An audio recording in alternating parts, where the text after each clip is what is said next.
Okay, welcome, Lion. Lion, I'm so delighted to be speaking with you today. We met and became super fast friends at I guess last year's ICF conference. If you're not familiar with ICF, the International Coaches Federation, and I just found your story and your company both fascinating and it resonated with the work that I believe in, and I think it's going to resonate with the people that hear it. I think more people need to know what you're doing actually, and Me that's part of the too. yes.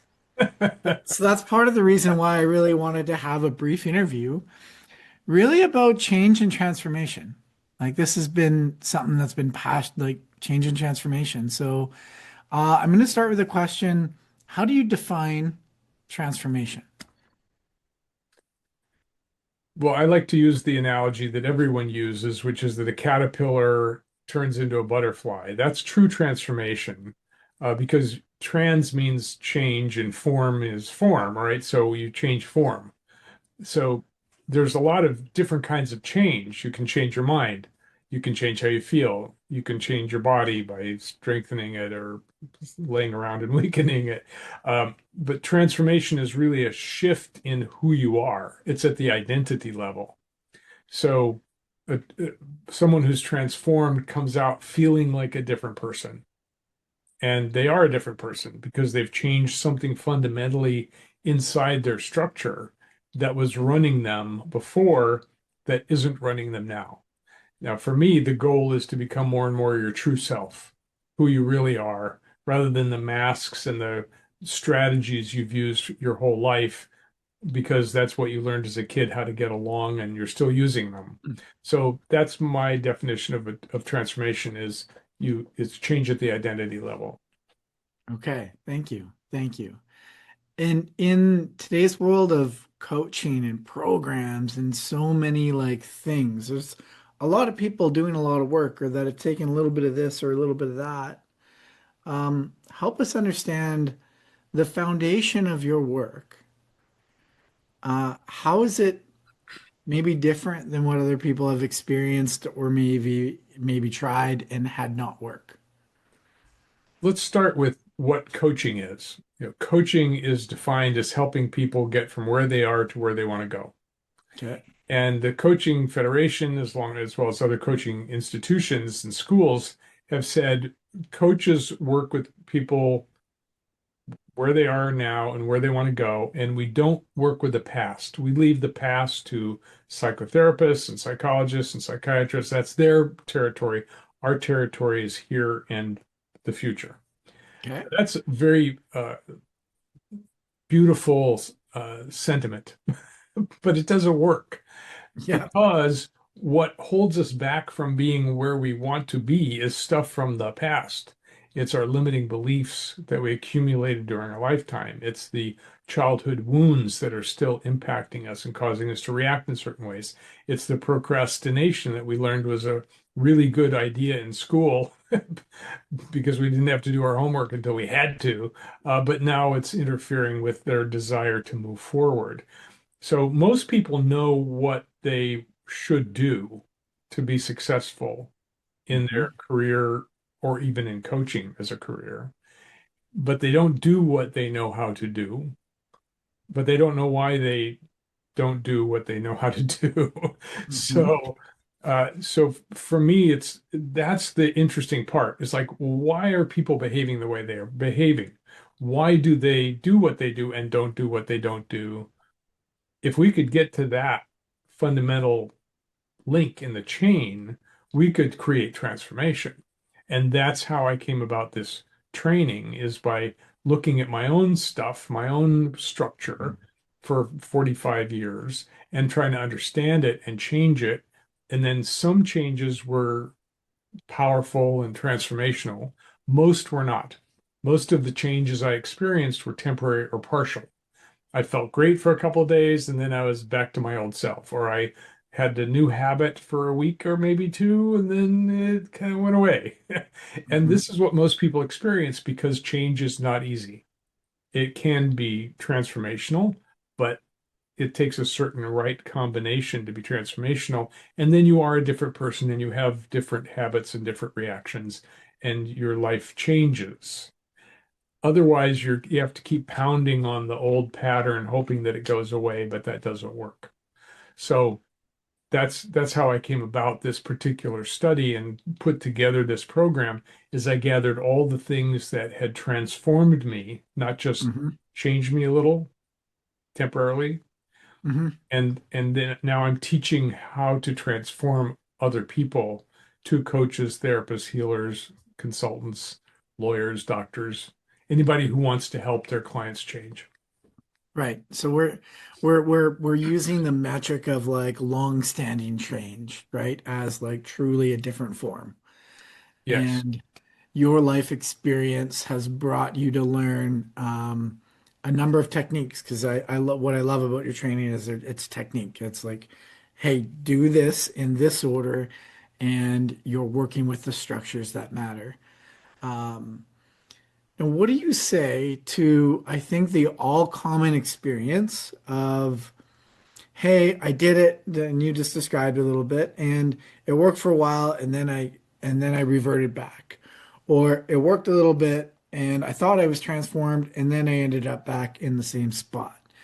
Um, All and too common. let's and it Everybody's had that experience. and let's like I'll put you on the spot of like, hey, I you've you've likely had, so validate this, you've likely had clients go through some of your techniques and that still happens. Yes or no? Yes, and Yes, there's please a go ahead. reason for it. So it's Yeah. it's really trying to understand the mind and how it works. And what I recognize is that, first of all, there's a lot of belief out there that you can't really change certain things. That, you have to keep pounding on them to to get into your system. And that works for people with a lot of will. So if you have enough will, you can keep pounding on something, like keep going to the gym every day, even if you don't feel like it, and change your body. Hmm. Or change your diet and just never drink alcohol again or never eat sugar again. Hmm. But that takes a lot of will. And as far as I can tell, 90 to 95% of people do not have that much will, Yeah. mostly because will is a muscle that has not been exercised throughout life. Um, so for all the rest of us who don't have will, that much will, we need to clear the stuff that's in the way of our doing what we think we should do or know we should do. And those are in the belief system and the Hmm. infrastructure of the human mind. But the belief system is very complex. There are tens of thousands of beliefs in there. And so we can clear one piece of that system in a Hmm. process, and that piece is gone. We actually disappear it. It's gone from consciousness. Yep. But there's a whole bunch of others that also need to be worked on. Yep. And I'll give you an example of a permanent change. So I was working with a psychotherapist who had a very successful career, successful family. She was, in her prime. And she said, the thing that keeps bothering me, I keep feeling like there's something bad that's going to happen. Hmm. And this is a feeling that's haunted me since I was a child. Hmm. And it's still there. And I've tried psychotherapy and I've tried, drugs and I've tried, a dozen things and nothing works. If you're so smart, make it go away. So, in one session, Hmm. I did my processes and we cleared it. Yep. I checked with her 2 months later and I said, "How are you doing?" And she said, "It's amazing after a lifetime of that feeling being there. Hmm. It's just been gone and Yep. it hasn't come up at all." She said, "Wait a minute. No, a week ago I had the thought something bad's going to happen. And then I realized, oh, I don't believe that anymore. And it went away." Yep. So there's still echoes in the system, but they're not grabbing you and pulling you down, Yeah. because the brain is the most complex thing we know in the universe. Trillions and trillions of connections. And we know the brain changes when you change your experience, and your experience changes when you change the brain. So they're interrelated, but nobody knows how that happens. So I don't teach about neurology. I know a lot about it, but I don't teach it. I teach mind science, like what is the mind and how does it work? And what are the ways, what are those keys that open the locks? Yeah. And I appreciate that explanation because I think in our marketing and in our things, sometimes there's an oversimplification because we only have words to use of the change process. And the interplay that you just described of like, yes, and there's a level of complexity there of, hey, we need to work on the real structures and also have patience and realization that these things might come back or they might be interrelated with some other work. Because sometimes I notice the clients will get frustrated between like, hey, I thought this was done, Right. and then they come back and it's connected to three other things that maybe just weren't uncovered. Um, so I I have a just, I great, want, I yeah, have a great analogy for this. yeah. I call my process a machete. You know, if you're in the jungle and you have a goal, you want to get, through the jungle, but you can't see your goal because there's too much stuff in the way. And you can't even move because there's too much foliage in the way, right? But if you have a machete, you can cut whatever's right in front of you, and Yeah. then you can move forward. And then there's something else in front of you, and you have to cut that. And then you can move forward again, and you cut that, and you move forward again. And you can get all the way through the jungle by cutting one thing at a time. But there's a lot of stuff in the way that's been accumulated your whole lifetime. Yeah. And so, it's a jungle in there. So, but we need to handle whatever's right in front of you. And also, I wrote a book on manifestation called Creating on Purpose. And in there, we talk about the fact that there there's many steps between here and there. Hmm. And again, if you have enough will, you can just power yourself through the steps, but most people can't. And so you move forward with what you want until an obstacle comes up, and then you deal Hmm. with the obstacle. Sometimes it's an external obstacle, like, I can't get enough views on my LinkedIn, or it's an internal obstacle. I just don't want to do this anymore. Well, that's an inner obstacle, right?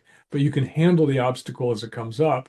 And the other thing that's true that I teach in my course is that whenever you make a new commitment to moving forward or changing something, all of the old beliefs that you had that are in conflict with that commitment jump up and reassert themselves.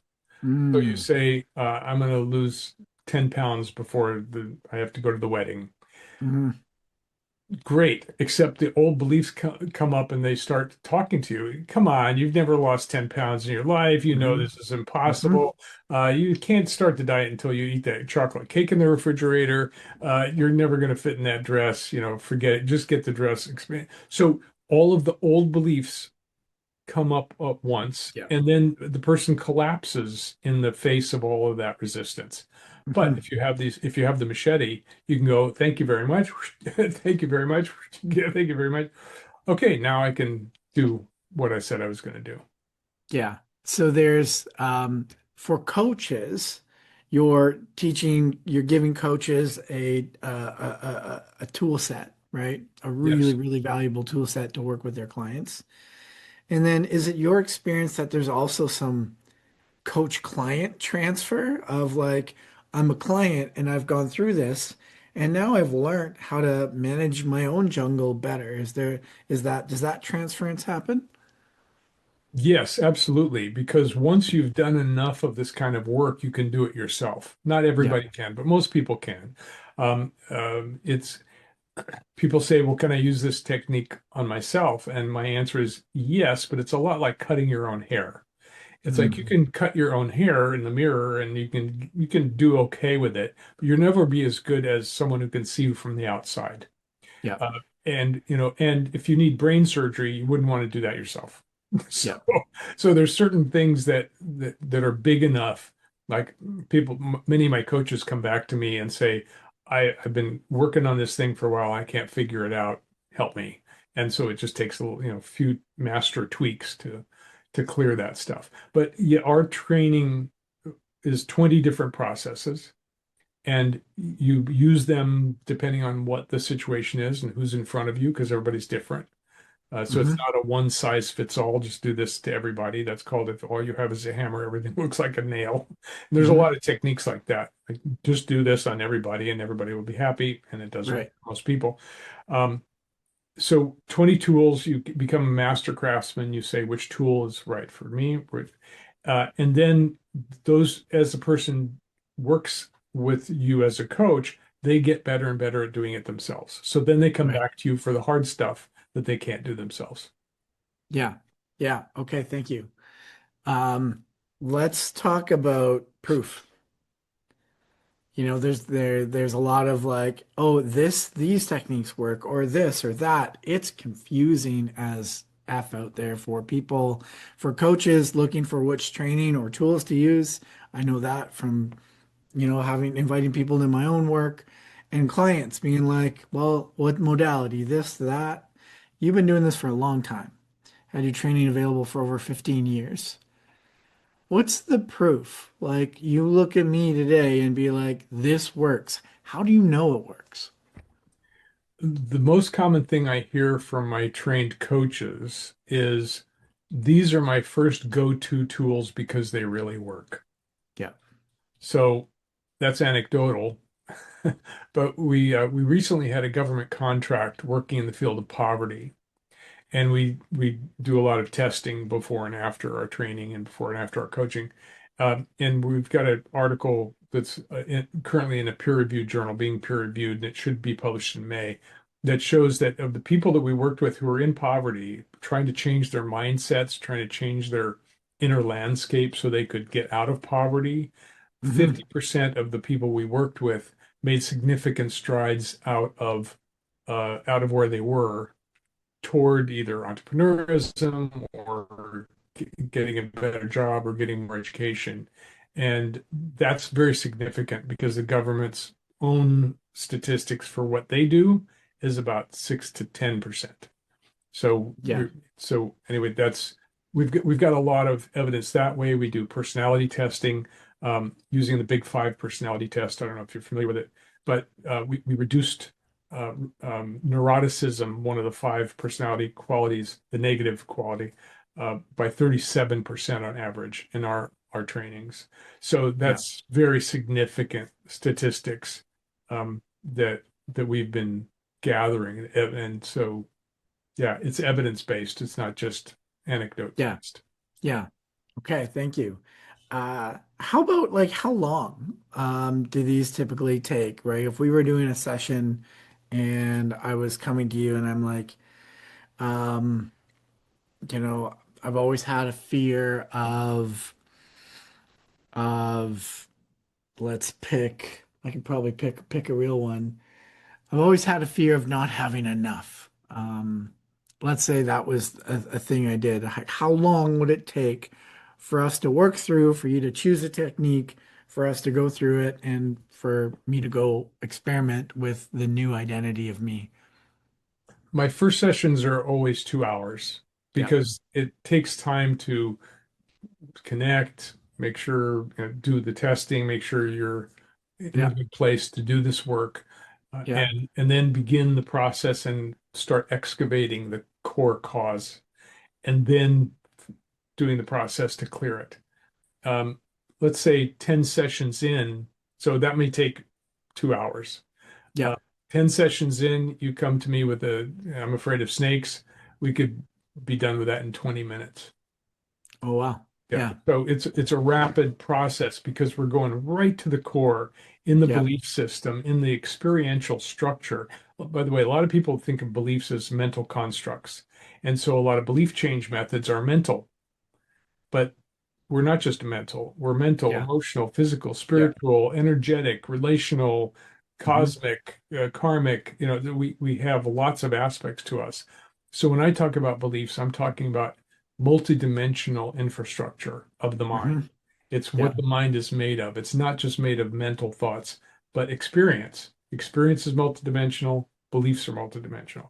So, yeah, so I just wanted to clarify that because when I say it'll take 20 minutes, it's because we go right to the infrastructure of the mind and work there at the core. the what we call the incident that started it all, Yep. the originating incident. There's Yep. something that caused that, or a series of things that caused that. And now let's go and clear that out. And we clear it and it's gone. Yeah. I definitely resonate with the description of your techniques, and have been on one of your long form demos and seen it.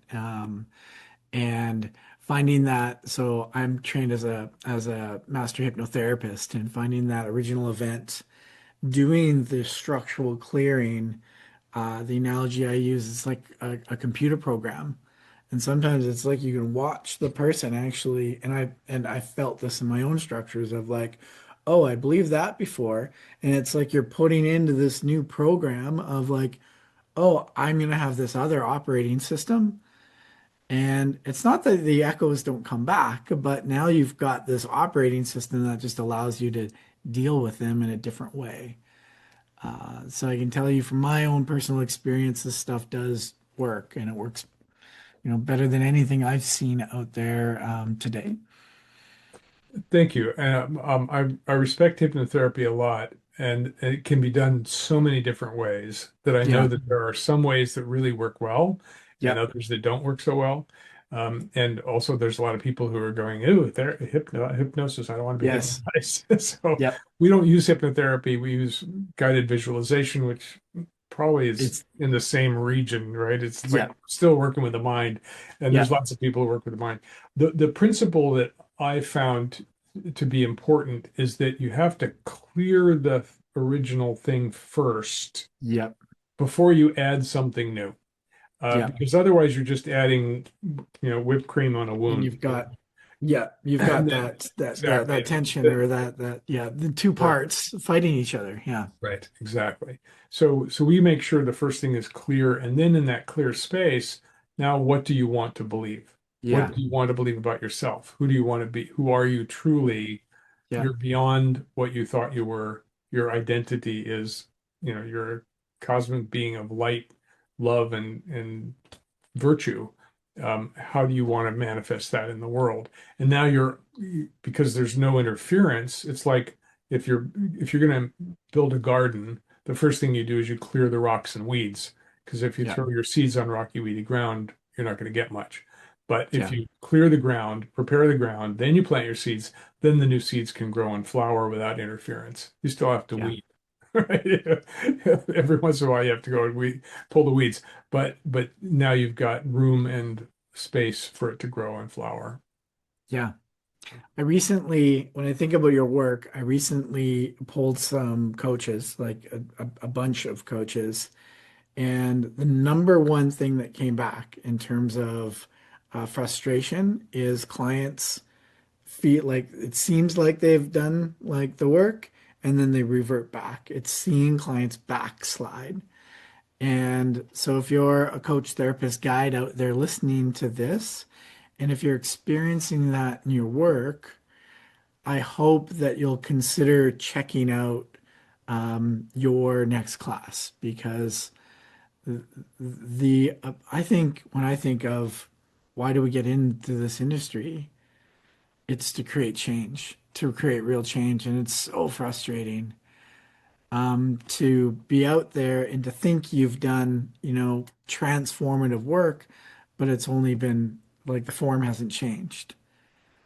This is And if what you, this is what started me on my yes, quest. Because when I became a coach after being a headhunter for 25 years, um, I would give people this great advice as a coach, and then the next week they come back. Did you do your practice? No, I got busy. Did you do your homework? No, but we can do it now. It's like, what am I doing? Why am I giving you this advice or these good mm, ideas if you're not going to implement them?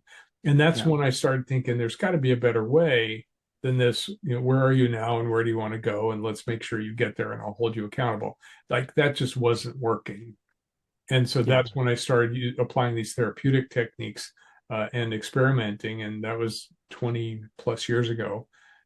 And I kept refining and refining. It's like, what are the things that are really working? And I've done well over 10,000 hours of coaching now, and all of it as a refinement process. So now I teach the things that work the best, and but also it's not just mechanics because it takes the coach's intuition and Hmm. understanding of themselves.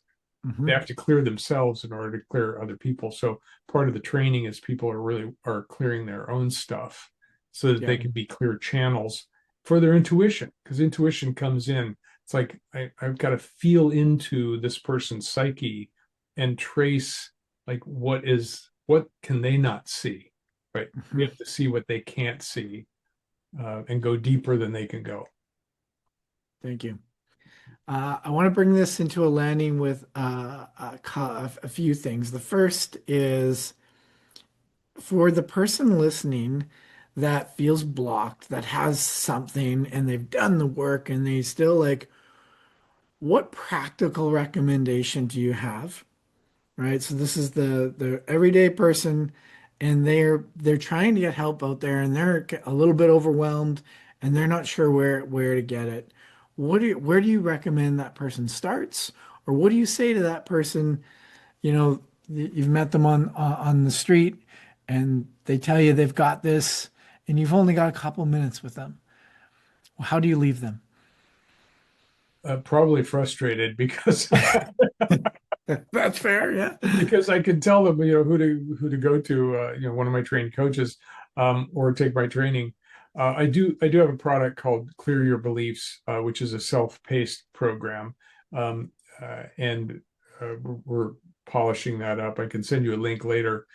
Um, uh, but basically, the first thing to do is to feel the feelings that comes up when they are thinking about that or remembering that experience. Get into Hmm. the feel of it because feel memory is a lot deeper than thought memory. Hmm. So let's say the issue is, I'm procrastinating. Okay, well, Hmm. feel what it feels like when you are procrastinating. What Hmm. is that feeling? And then trace that feeling back in time Hmm. to when the first time you felt that feeling was. Yeah. That's one of the techniques we use, is we call it spiraling back in time and finding the core belief.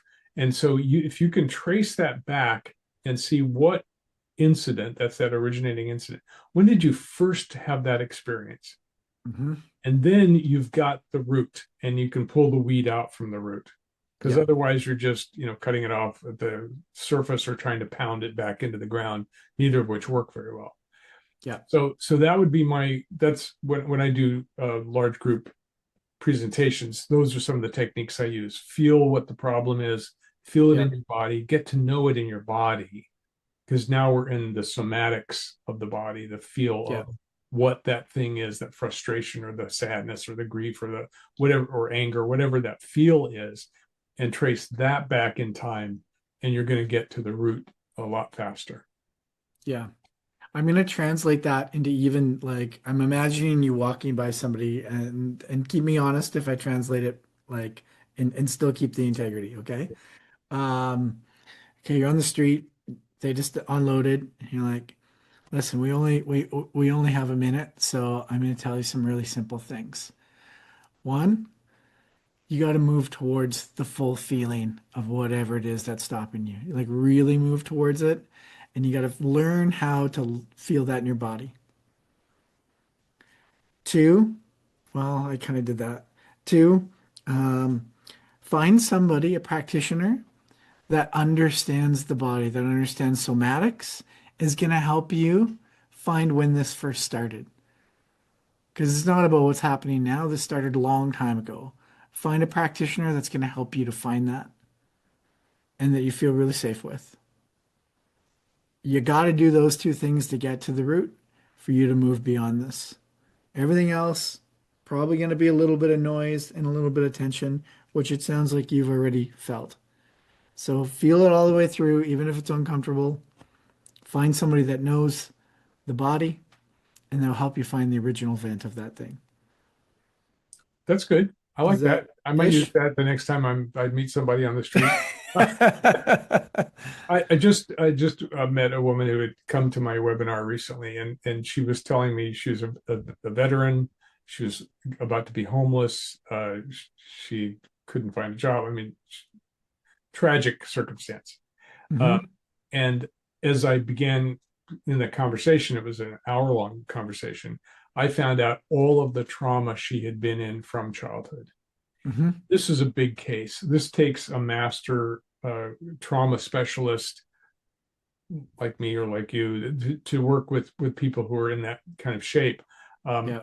all these tools do work for trauma healing, and Yeah. but it takes time because the more traumas you've had, each trauma has to be dealt with.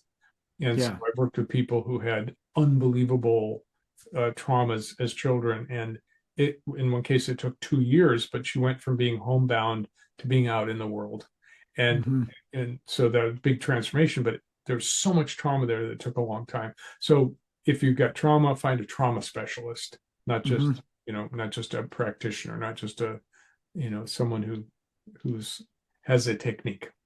Hmm. Okay. Thank you. I want to talk about something that I believe you represent in the world.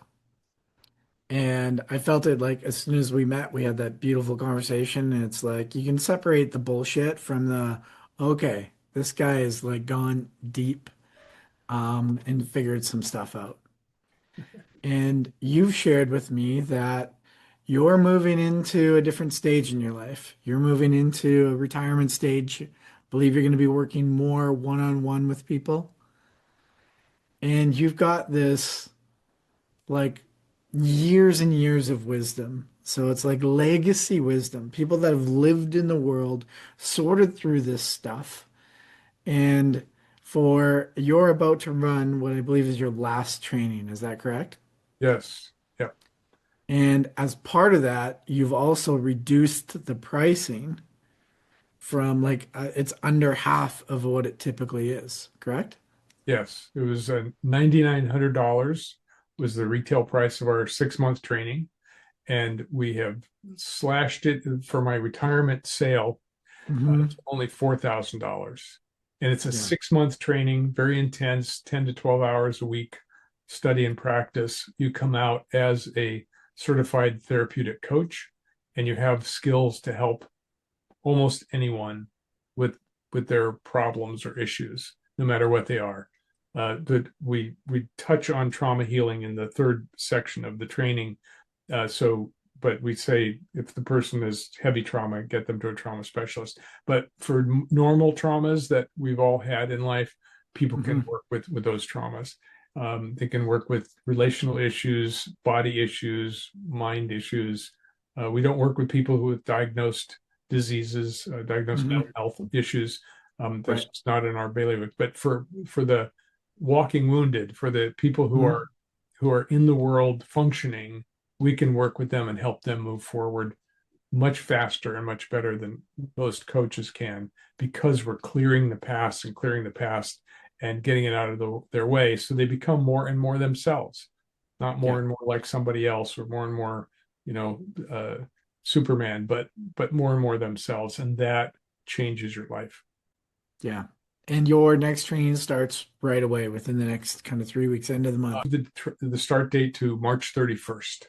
Okay. So So March 31st, yeah. retirement. And I had an opportunity to speak with you offline. And I just really want to recognize the different, like, this is a 6 month on the ground. You're doing the training. Uh, you've got a real passion for that transformation of real learning to occur. And I just wanted to pay respect to that and also just say like in what I've looked at and felt from you that this is real training. This is on the ground training for coaches, therapists, guides, and maybe the last time that you get to do it. So this is a special class. It is indeed. And skill to build a skill requires both study and practice. Yeah, Any skill. You want to learn how to build a brick wall, study and practice. Apprentice, with someone with a master so you can become a master a journeyman. And this is that kind of class. It's really building a set of skills that will serve you for the rest of your life. And when you yeah, can really transform your clients, they will tell their friends, "Oh my God, this guy is great. Go get a session with yeah. him." So it actually helps you build your practice because you have master level skills at transformation.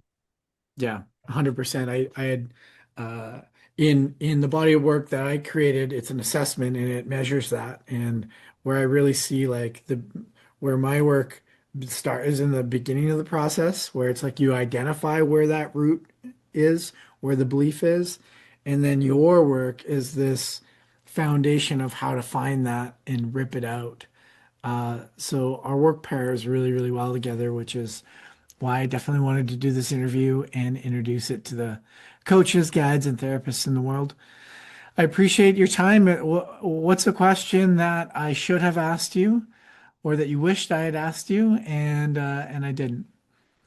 Uh, where can people find out about this? Okay. So, institute.clearbeliefs.com is our major website, and that will get you to learning about the training that's coming up. And I'd be happy to talk with anyone who's interested. And we even have some scholarships available for people who have a tough time with even $4,000. So um, get in touch. Yeah, awesome. And I'll definitely include that link in the interview notes. So thanks so much. It's been a real pleasure, and thanks for dedicating your life to what you've done in the world. Like really, it's not the easy path, and I can only imagine how many lives you've touched through the coaching and the ripples in the water. So thanks for creating a clearer world where people can be more of themselves. I just really want to appreciate on you. Thank you, Maurice. It's mutual admiration. I know you and I know your work, and I'm as much an admirer of yours as you said you were of mine. So No, thank you. uh, Thanks I for appreciate it. having me in your show.